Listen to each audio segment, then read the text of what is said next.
ज्या भूमीमध्ये सह्याद्रीचा कडांमधून स्वराज्याचे स्वप्न पाहिले, जिथे संतांच्या अभंगाने विठ्ठलाची पावले अक्षशित केली आणि जिथे कलेचा वारसा अजिंठा वेरूळच्या लेणींमध्ये दगडात कोरल्या गेल्या, अशा शौर्य, भक्ती आणि कलेचा संगम असलेला महाराष्ट्राचा इतिहास केवळ राजा महाराजांच्या विजयाची गाथा नाही, तर तो एक समृद्ध संस्कृतीचा महासंग्रम आहे. चला अनुभवूया महाराष्ट्राच्या मातीचा हा दैदिप्यमान प्रवास. व्हिडिओला सुरुवात करूया. प्राचीन काळ आणि संस्कृतीची पहाट. महाराष्ट्राच्या संस्कृतीचा पाया अत्यंत प्राचीन आहे. गोदावरी आणि कृष्णा नदीच्या खोत्यात मानवी संस्कृती बहरली आहे. पुरापाषाण युगापासूनचे पुरावे नेवासा आणि नाशिक सारख्या ठिकाणी सापडतात. मात्र महाराष्ट्राची खरी ओळख अधोरेखित झाली ती सातवाहन काळापासून. प्रतिष्ठान म्हणजे आजच्या पैठणची राजधानी करून राज्य करणाऱ्या सातवाहनांनी महाराष्ट्राला पहिली राजकीय स्थिरता दिली. याच काळात गाथा सप्तशती सारखे ग्रंथ लिहिले गेले, ज्यातून त्या काळातील मराठी जनजीवनाचे दर्शन घडते. कला आणि स्थापत्य शास्त्राचा विचार केला तर अजिंठा आणि वेरूळची लेणी म्हणजे मानवी कला कल्पनेचा कळस आहे.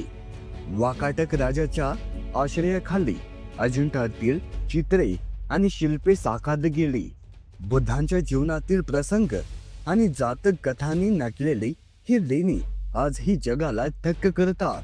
वेरूळचा कैलास मंदिर ते केवळ एका अखंड पाषाणातून वरून खाली कोरलेले जगातील एकमेव आश्चर्य आहे.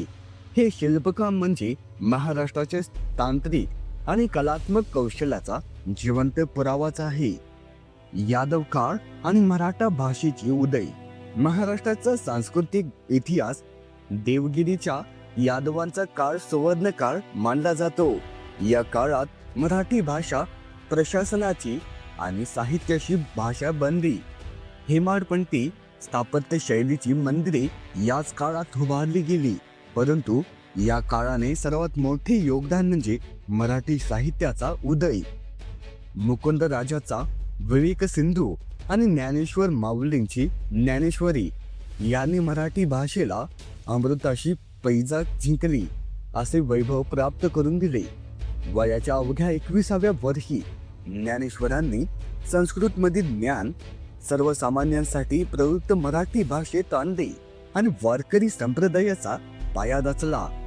भक्ती चळवळ, संतांचे योगदान. महाराष्ट्राची संस्कृती ही खऱ्या अर्थाने संतांनी घडवली आहे. पंढरपूरच्या विठ्ठल हा या संस्कृतीचा केंद्रबिंदू ठरला. भेदाभेद भ्रम अमंगल असे सांगत संत नामदेव, संत एकनाथ, संत तुकाराम आणि संत चोखामे यांनी समाजात समता प्रस्थापित करण्याचा प्रयत्न केला. संतांनी दिलेला अभंग ही देणगी महाराष्ट्राच्या गळ्यातला ताईत आहे. कीर्तन आणि भारूडच्या माध्यमातून जगजागृती करण्याचे काम या मातीने पाहिले. जातीपातीच्या भिंती तोडून एकच चंद्रभागेच्या वाळवंटात एकत्र येण्याची परंपरा महाराष्ट्रातच समतावादी विचारांचे दर्शन घडते. शिवकाळ, स्वाभिमान आणि शौर्यगाथा. महाराष्ट्राच्या इतिहासातील सर्वात दैदिप्यमान पान म्हणजे छत्रपती शिवाजी महाराज आणि स्वराज्य. पाचशाही संतांच्या जाचातून मराठी माणसाला मुक्ती करून शिवरायांनी रयतेचे राज्य स्थापन केले. महाराजांनी केवळ किल्ले जिंकले नाही, तर मराठी माणसाच्या मनात स्वाभिमानाची ज्योत पेटवली. महाराष्ट्राचा मराठा हा शब्द केवळ जातीपुरता मर्यादित न राहता तो एक वीर योद्ध्याची ओळख बनली. शिवकाळ, गड किल्ल्यांचे महत्व वाढले. रायगड, राजगड, सिंधुदुर्ग यांसारख्या किल्ल्यांनी महाराष्ट्राच्या दुर्ग संस्कृतीला आकार दिला. महाराजांनी राज्यव्यवहार कोश लिहून मराठी भाषेचे संदर्भ केले. या काळात पोवाड्यांच्या माध्यमातून विरसांचा प्रसार झाला आणि शाही संस्कृतीचा उगम झाला. पेशवाई आणि कला संस्कृतीचा विस्तार. छत्रपतीनंतर पेशव्यांच्या काळात मराठा साम्राज्यांचा विस्तार अटकेपार झाला. या काळात शनिवारवाडा, विश्रामबाग वाडा यांसारख्या वास्तू उभ्या राहिल्यात. पेशवाईत गणेश उत्सवाचा घराघरातून सार्वजनिक स्वरूप घेण्याकडे कल वाढला. लावणी आणि तमाशा या लोककलांनी याच काळात लोकप्रियता मिळवली. साहित्यात बखर लेखणींची परंपरा सुरू झाली, ज्यातून इतिहासाचे जतन झाले. महाराष्ट्राचे जेवण दागदागिने जसे की नथ, ठुशी आणि पैठणी साडीचे वैभव याच काळात अधिक प्रस्थापित झाले. समाज सुधारणा आणि प्रबोधनाचा काळ. ब्रिटिश राजवट. महाराष्ट्र हे आधुनिक विचारांचे केंद्र बनले. महात्मा ज्योतिराव फुले आणि सावित्रीबाई फुले यांनी शिक्षणाची दारे सर्वांसाठी खुली केली. सत्यशोधक समाजाने महाराष्ट्राचं वैचारिक जडणघडणीत भूमिका बजावली. राजश्री शाहू महाराजांनी आरक्षणाचे धोरण राबवून सामाजिक न्यायाचा पाया रचला, तर डॉक्टर बाबासाहेब आंबेडकरांनी भारतीय संविधानाच्या माध्यमातून लोकशाहीची मूल्ये रुजवली.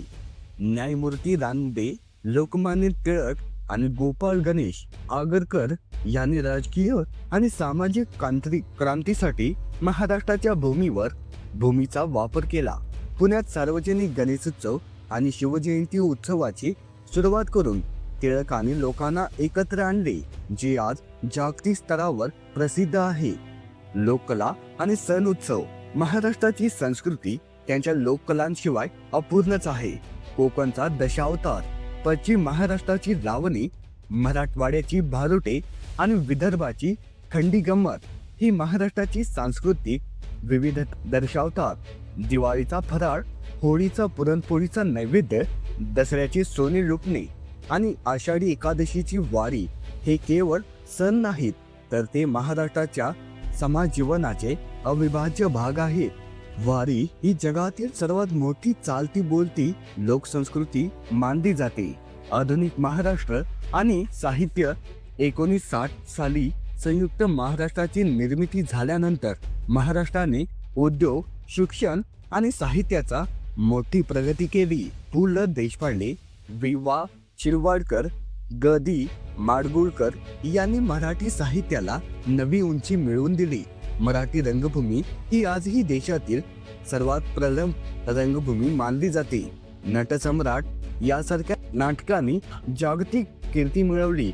महाराष्ट्राचा चित्रपट उद्योग, ज्यांची पायाभरणी दादासाहेब फाळके, राजा हरिश्चंद्राने केली, तो आजही आपली वेगळी ओळख टिकवून आहे. आजचा महाराष्ट्र हा आधुनिक तंत्रज्ञान आणि प्राचीन परंपरा यांचा एक सुरेख संगम आहे. वारीचा रिंगणात नाचणारा वारकरी असो किंवा मुंबईच्या लोककलेमध्ये धावणारा तरुण, प्रत्येकाच्या मनात महाराष्ट्राच्या या महान परंपरेचा अभिमान आहे. संस्कृतीचा कडांसारखा कडक आणि संतांच्या वाणीसारखा मुद्रक असा महाराष्ट्राचा सांस्कृतिक इतिहास आपल्याला निरंतर प्रेरणा देत राहील. हा वारसा जपणे आणि पुढच्या पिढींपर्यंत पोहोचणे हेच आपल्या सर्वांचे कर्तव्य आहे. हा व्हिडिओ आवडला असेल तर लाईक करा, चॅनलवर नवीन असाल तर सबस्क्राईब करा. भेटूया पुढच्या व्हिडिओमध्ये. धन्यवाद.